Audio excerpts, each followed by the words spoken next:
In the words of the American Dream, Dusty Rhodes, it's hard times, Daddy, in San Francisco. How do they get out of this with the 2025 NFL draft? I'm going to do my damnedest to do it with a 4-round mock draft for the San Francisco 49ers.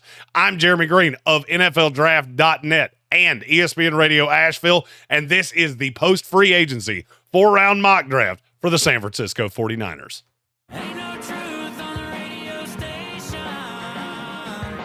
Somebody owes me an explanation. Well, I get knocked down, I get back up. The Sportsocracy. And I'm unapologetic. San Francisco has not been the best drafting team over the last handful of years, but I'm going to give it the old college try. At 11, the offensive lineman Mimbu is off the board. I could reach. Campbell's also off the board. I could reach, but I'm not going to. I'm just going to take a player that I have an elite grade on. I understand he wasn't as good last year, but look, he was hurt. There's no player in the NFL in this draft that fits better into a system than Will Johnson fits into Robert Saleh's defense with the San Francisco 49ers. Look, I don't understand where all of this has come from. Will Johnson was an elite prospect coming in this year. He was the defensive MVP of the national title game. This kid's really, really, really good as a corner. As a Jet fan, I just watched Robert Saleh in his defense. To me, Will Johnson is a bigger-bodied, more physical version of DJ Reed, and I think he's going to see that as a great replacement to Javarius Ward. Last year was injuries. I don't think any of that's still a problem. None of the medical when I was at the Combine seemed to come back poorly, and I still think Will Johnson's a top 8 talent in this class.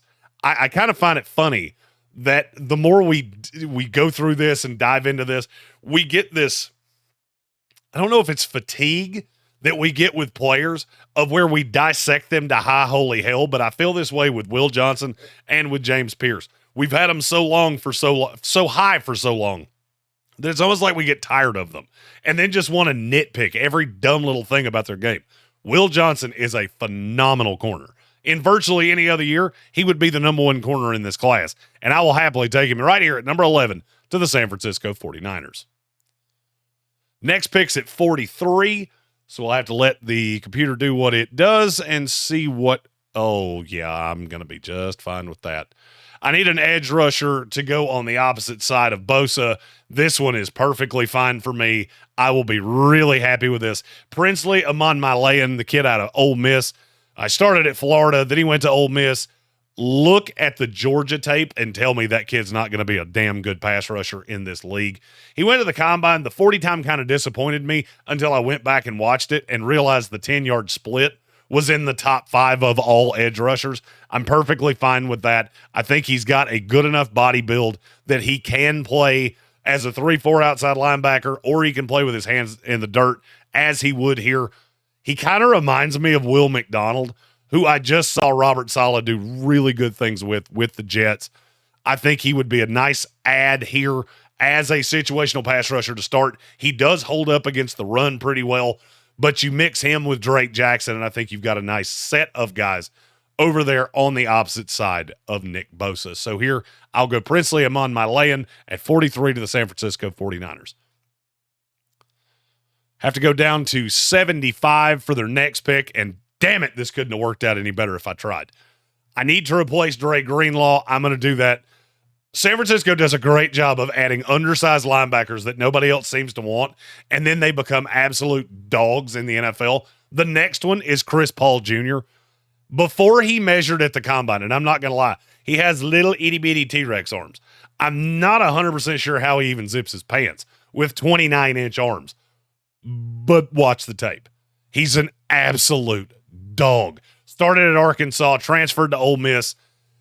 Last year, great against the pass, great against the run. Even gave you a little bit as a pass rusher in the little bit that he was asked to do that.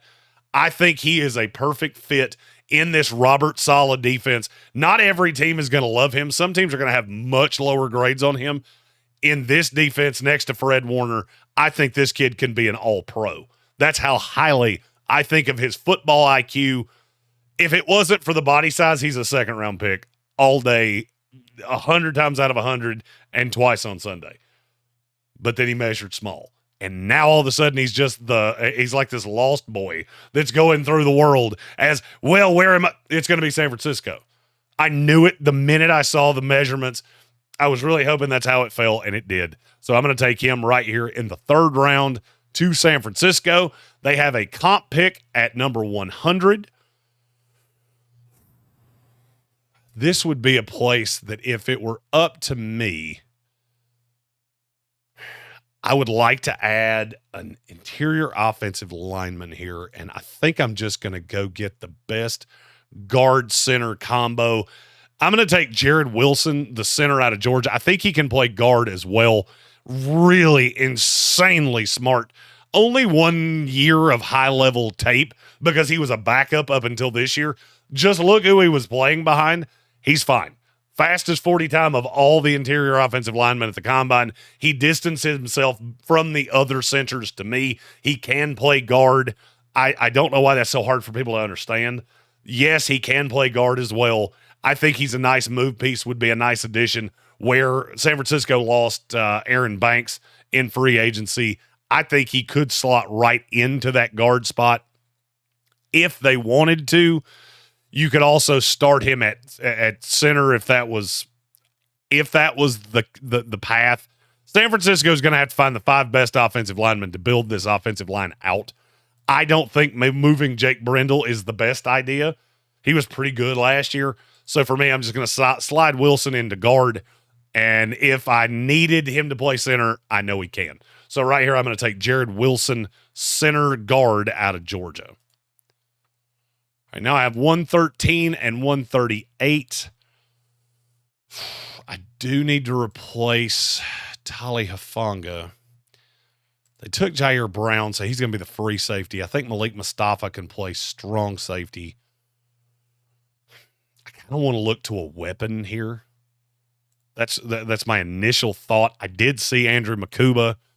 I am intrigued by Andrew Makuba, but that's not where I'm going to go. God, is it untoward to take 2 corners? Because I really like... You know what? I'm going to do it. I'm going to do it because I after watching Robert Saleh, Noel plays better.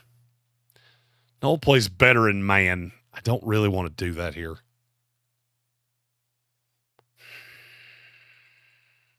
You know what? I'm going to take a player that I like. I know PFF's going to ding my grade for this, but I don't care. Torrey Horton out of Colorado State. He is not the most athletically gifted kid you've ever seen, although he did run really fast at the combine, which was a pleasant surprise to me. Super athletic family, super big body kid, really, really good contested catch rate. 50% last year, but it's been much higher than that throughout his career. Got hurt this past season, 1,100-yard receiver 2 years in a row at Colorado State. I thought he was going to be a dirty little secret of mine. Then he ran really, really fast at the combine. That will preclude him from being a secret of mine, but I think he would be a nice selection here for San Francisco. That kind of allows you to be more multiple. We know that San Francisco, everybody's got to be able to play every position, and Torrey Horton can definitely do that. I think this fits too well for me to not do it. You lost Elijah Mitchell. I know San Francisco can just pull running backs out of everywhere, but I'm drunk in love with this kid, and I think he could be a nice Deebo Samuel type piece where he can play receiver, he can play running back. As Brashard Smith, he started as a wide receiver at Miami, didn't get a ton of traction, transferred to SMU, converted to running back, and then just proceeded to run for 1,300 yards and 14 touchdowns. Really good receiver out of the backfield, insanely fast. I think he would be a nice complement to Christian McCaffrey and would be a toy for Kyle Shanahan because he does kind of fill that Deebo role. If you remember Deebo taking snaps out of the backfield as a running back, Brashard Smith can do that much better than Deebo Samuel did. And he's really good between the tackles, has really good vision, and he fits nicely into this zone scheme. So right here, I'm going to take Brashard Smith with the final pick in this mock draft for the San Francisco 49ers. All right, we'll see what grade PFF gave me. They're always shit. That's just what they do. Let me make this bigger on the screen. Boop. All right, I get an A- for Will Johnson. I can live with an A-. I think it's better than that, but I can live with it. Princely Umanmielen's a B+. I'm fine with that. Chris Paul and Jared Wilson, those are both, neither one of those is a C pick, and they fit San Francisco just so damn well. Torrey Horton, I'm higher on him than PFF is. I get it. Give it a D+, because you think it's a reach because I took him 19 spots too high. There's not a ton of X receivers in this class. And he's one that can play X or out of the slot. So that would be my justification there. And then Brashard Smith, they kind of like that one. B grade overall. San Francisco fans, how do you feel about this mock draft? Do you think I added talent to San Francisco? If you do, feel free to comment that in the comments. If you want to ask about a player, how I think they would fit with San Francisco, or if you just want to call me a big mulleted dipshit, feel free. But just know, if you do that, I will really quickly fire back. Hey, you remember that thing I said about Sam Darnold and Brock Purdy? Just throwing it out there. I'm honest with you in the hopes that you'll be honest with me. If you like this video, like this video. It means so much to the algorithm, and it helps the channel so much. And subscribe to the channel so you can see all of our content as we lead into the 2025 NFL Draft. We will be there live, on site, on Radio Row, doing our ESPN radio show on Thursday and Friday, and every pick of the 2025 NFL Draft live. 4-man box. We're going to be talking about every player. We're going to be deep diving. We'll have Cowboy Zach Hurst talking about fantasy football things. Tank will be there with me and myself. And then we have a mystery 4 that will be our 4th for that coverage. Can't wait. Thank you all for watching this video. If you made it this far, you obviously liked it to a certain point. We thank you so much for watching our content and allowing us to live the dream here in the Sportsocracy. You can find me on Twitter at ESPN Draft Nerd, and you can find us right here, noon, every single weekday with the Sportsocracy live on ESPN Radio Asheville. I'm Jeremy Green, and this has been a 4-round mock draft for the San Francisco 49ers. Ain't no truth on the radio station. Somebody owes me an explanation. Well, I get knocked down, I get back up.